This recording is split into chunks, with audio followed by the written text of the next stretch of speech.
LPU ప్లేస్మెంట్ల రికార్డులు సృష్టిస్తోంది. Final year student 2.5 కోట్ల ప్యాకేజ్ పొందుతున్నారు. 1700 మందికి పైగా ఎల్పీయూ స్టూడెంట్స్ 10 లక్షల నుంచి 2.5 కోట్ల ప్యాకేజెస్ పొందారు. విద్యా విప్లవం ప్రారంభమైంది లవ్లీ ప్రొఫెషనల్ యూనివర్సిటీలో. పశ్చిమ గోదావరి జిల్లా ఉండి నియోజకవర్గం ఆకివీడులో దారుణం జరిగింది. 8 ఏళ్ల బాలికపై టీడీపీ కార్యకర్త షేక్ మీరావలి అత్యాచారం చేశాడు. తల్లిదండ్రులకు చెప్తే చంపేస్తానని బెదిరించాడు. బాలికకు కడుపు నొప్పి రావడంతో వైద్య పరీక్షల్లో ఈ దారుణం బయటపడింది. కామాంధుడిపై బాలిక బంధువులు ఫిర్యాదు చేసిన పోలీసులు రాచమర్యాదలు చేస్తున్నారు.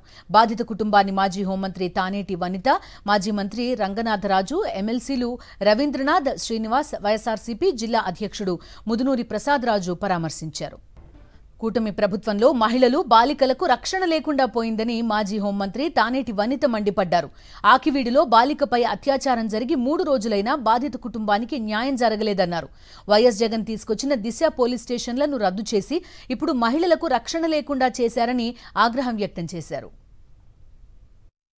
ఈ రోజున నిజంగా ఆ బిడ్డ పరిస్థితి చూస్తే, ఆ తల్లిదండ్రుల యొక్క ఆవేదన చూస్తే చాలా బాధ అనిపిస్తుంది. అంటే ఇంత చిన్న పసికందులను కూడా వదిలిపెట్టకుండా ఇంత దుర్మార్గంగా ప్రవర్తిస్తున్న వాళ్ళ మీద ఖచ్చితంగా కఠిన చర్యలు ఉండాలి. మరి ఈ రోజున వాళ్ళంతా కూడా అంటే వాళ్ళ ఆవేదన నిజంగా మేము వింటున్న మాకే చాలా బాధ కలిగింది.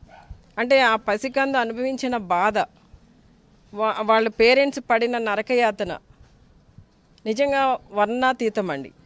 ఇలాంటి వాళ్ళందరినీ కూడా ఇమీడియట్గా శిక్షించాలి అనే ఒక మంచి కాన్సెప్ట్తోనే మా జగన్ అన్న ఆ రోజున దిశ చట్టాన్ని తీసుకురావడానికి చాలా ప్రయత్నం చేస్తే ఈ రోజున ప్రభుత్వంలో ఉన్న వాళ్ళంతా కూడా ఎద్దేవా చేశారు.